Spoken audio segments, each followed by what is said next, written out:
got good news there, Ronan. When I was here about 2 days ago, I met Owen, who was testing this particular.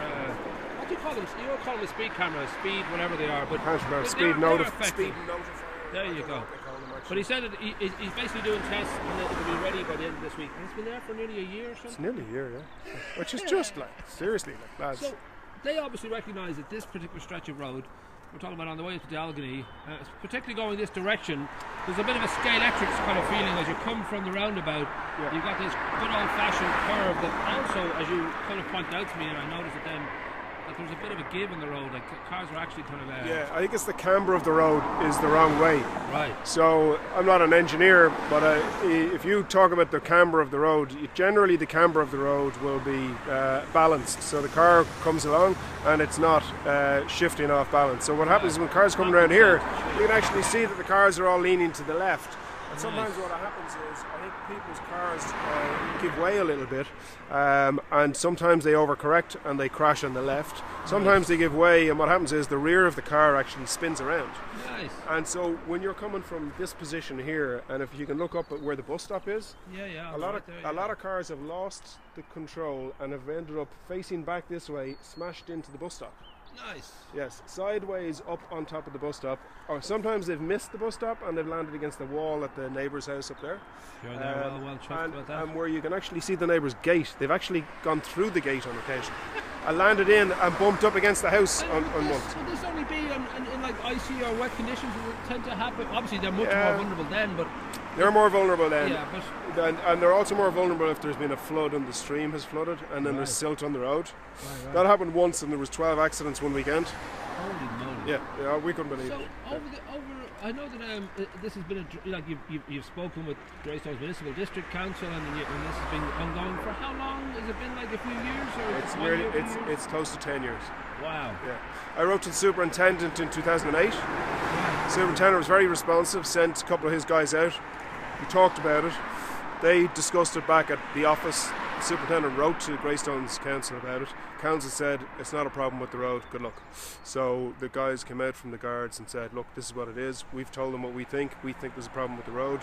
They've had numerous accidents reported. And accidents not being reported is a factor, because what happens to a lot of people is there's some damage done to the car, a second vehicle isn't involved, no people are involved. People gather their bits and pieces and off they go. Pick up their mess and walk on. Yeah. So that often has been quoted as a case that the council say, well, nobody reports the accident, so we don't think there's accident happening.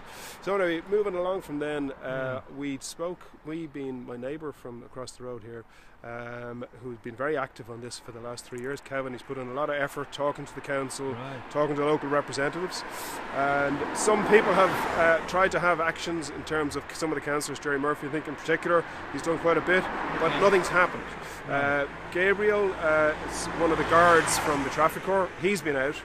He's spoken to the council. I think he's written to the council. He agrees there's a problem with the road, and you know, you can't deny there's a problem with the road when there's multiple crashes happening. I think that's the bottom line. It's not a curse, or anything. It's not a jinx. It's not a curse. I don't think we can put it down to that. Are any witches live? I know where you're killing cars. Well, cars being any witches around here. I don't think the cars can really take that. But it's a pity you didn't actually see that car. See, the angle that some cars come in. If you come in, all of a sudden you have to exit quite sharply.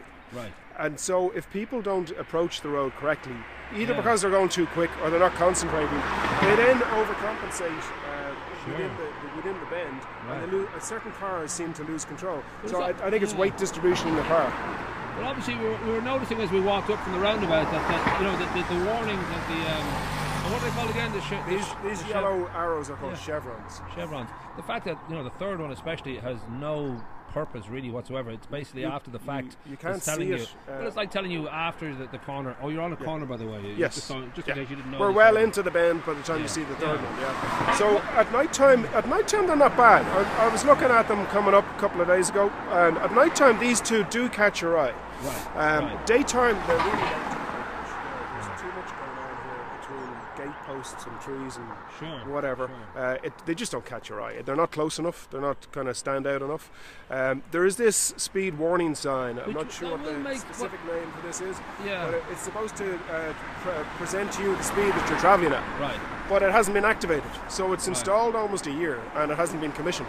Well, the hope is, by according to Owen, it will be this week. But even then, it doesn't fully, rectify what is dangerous here. Look, I'm happy that it's happened, that they've put this here. I obviously would expect that this would have been commissioned about a year ago because it's not doing anything on its own.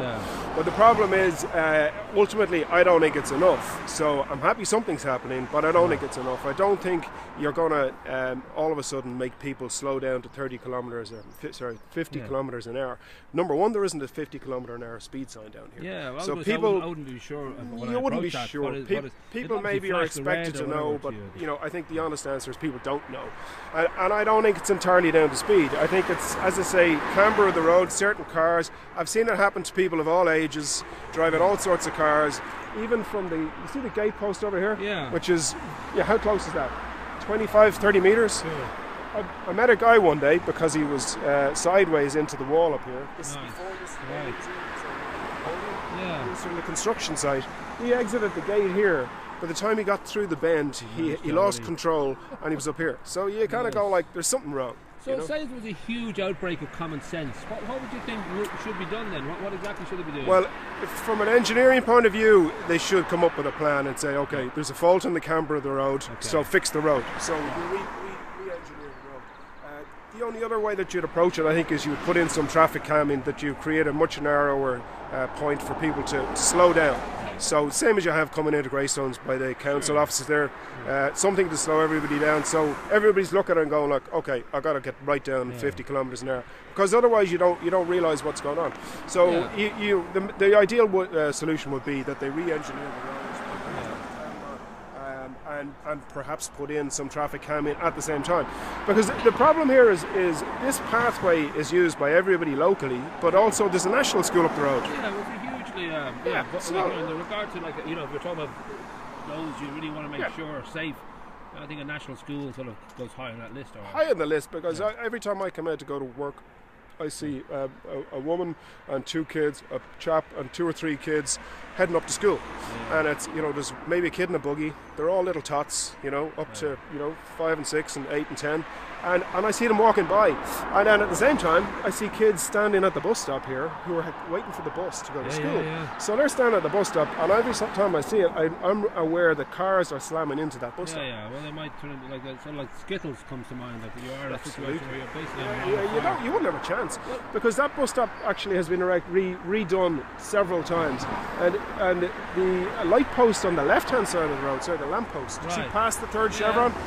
That lamp post was actually moved backwards by the ESB because it had been hit so many times. So, When I think about it too, that all the roads pretty much leading in here have speed bumps and have calm. You're coming down from the national school, you got the speed bumps, the traffic. It would make no great difference to your journey to have some here, because you're talking about like a 2-minute stretch max, maybe 30 seconds max before you're having to calm down. I mean, drivers don't really like speed bumps. I don't like them, but you need to stop people coming into this bend the way they are. If you're not going to fix the road, that's definitely the only solution. You have to stop them travelling at the speed they're travelling, and I'm concerned that speed isn't the only issue. And even if the speed is the issue, so if people are exceeding 50 kilometres an hour and they shouldn't be doing that, it shouldn't be the case that you hit 60 and you crash. The road shouldn't be providing that kind of scenario. We do have our speed trap light, I'm going to call it, and I think everything about this makes a huge amount of sense. And the fact that it's been going on for 10 years, I would imagine it's got to. Well, I've been writing to and speaking to the local council, the local engineer, and I think I'm on to the 3rd engineer at this stage, because these guys move on. There you go. So there was an original guy, another guy, and now we've a 3rd fella involved.